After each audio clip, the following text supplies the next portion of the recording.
Pete Frates' battle with ALS has been an international phenomenon, raising awareness of the disease and money to help find a cure.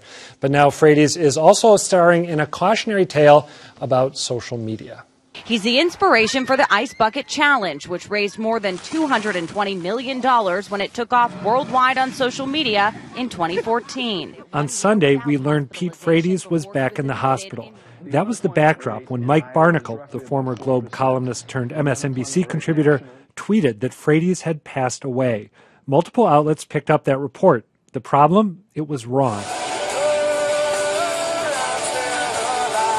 In case you missed it, that's Alive by Pearl Jam playing in the background.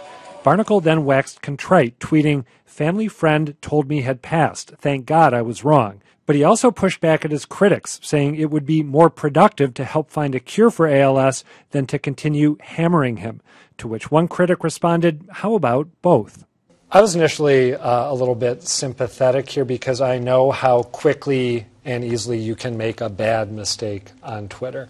But then it was pointed out to me by one of our colleagues at WGBH News that that should not be an excuse, that you simply shouldn't run with the report of a death of a public figure if you have the weak sourcing that he apparently had. No, at which point my sympathy dissipated to a large extent. And this is not a cautionary tale about social media. This is a cautionary tale about not reporting a rumor you got about somebody's death, period.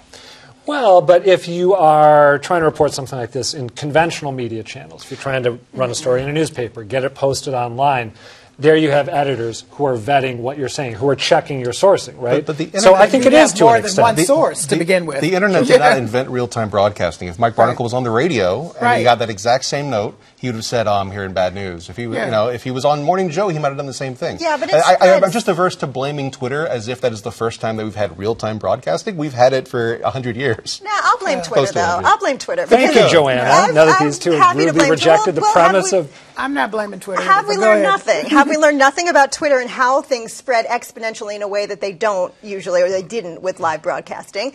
And have we learned nothing about Mike Barnicle? I mean, trust the source, consider the source. Have we learned nothing about who's credible and who's not?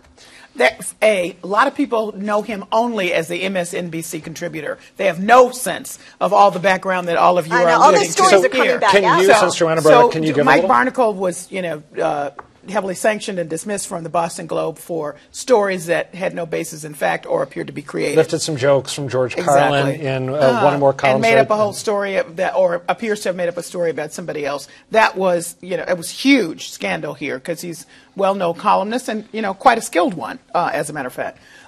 So anyway, Don Imus picked him up. He of great social backing. And then he got his next leg and winded his back at MSNBC because of Don Imus. No, now he is very well connected. So you had people, I think, looking at it saying, do I consider the source in which way? Do I consider the source from a background I know about him, or do I consider the source that this is a very well connected man? And he gets some information that others might not get. Here's my bottom line. It wasn't an emergency. You didn't get a note from somebody at the top saying the president is dead. Yeah. Maybe I got more sympathy for you on that one, where you run with that, even though I think that's crazy too. But in this case, this is a guy well-known, well-beloved here. Everybody's concerned for him, but it could have waited a minute while you go find some other people to find out, is that right? Did he really die? I mean, that would have taken a few minutes. And as well-connected as he is, it would have taken him a nanosecond before he tweeted it out. Yeah, and I think any journalist would have said, gee, I better check this out. But that isn't what happened here.